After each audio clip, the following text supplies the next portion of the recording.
Hi, this is Una Camilleri with assignment number 4, the reflection on assignment number 2, and I was in the social learning group, and my topic was reading communities. It was sort of really neat the way our group came together one by one. Sort of a lot of the librarians in the group joined this group in the class, so that was interesting.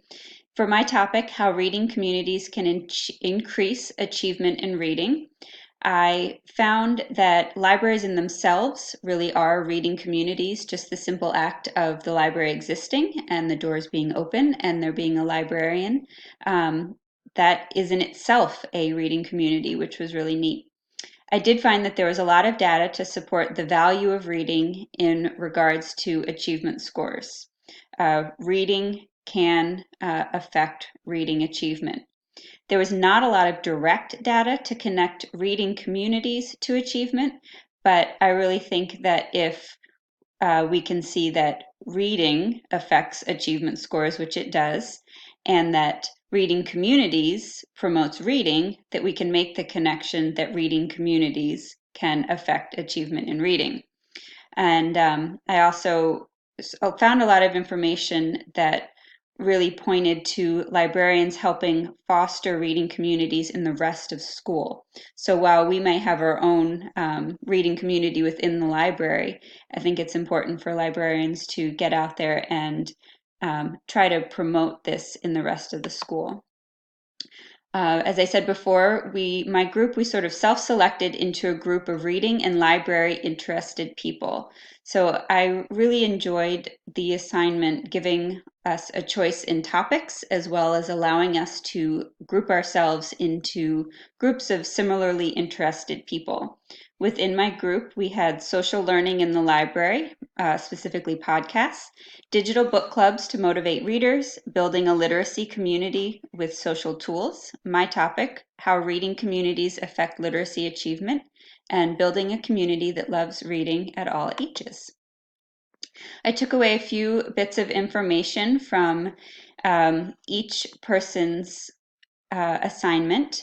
I just for this assignment, I just chose one each for each person.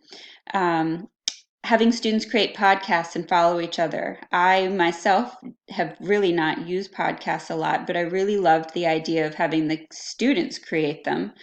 And this would be a great application for book clubs.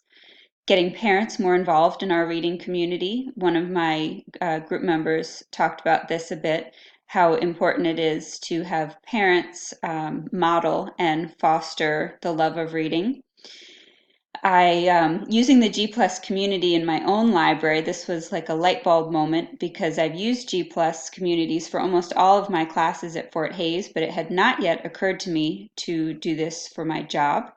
And in fact, just this week, I created a G Plus community for our staff to go with a book that my principal wants us all to read as a group together, and that's going really well. And then the last point was to consider summer reading when thinking about reading communities.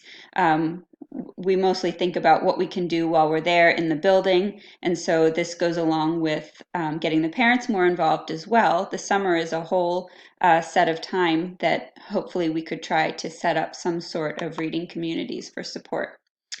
Uh, for the collaboration takeaway number 2 is more about the group work.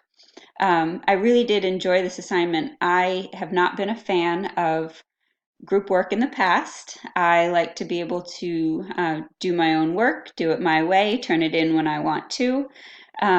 So not making an individual's grade dependent on the work of others was key here. Allowing for individual completion of work at our own pace.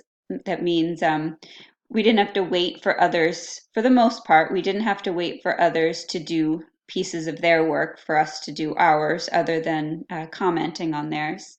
Using technology wisely when assigning group work. This was a big key for me.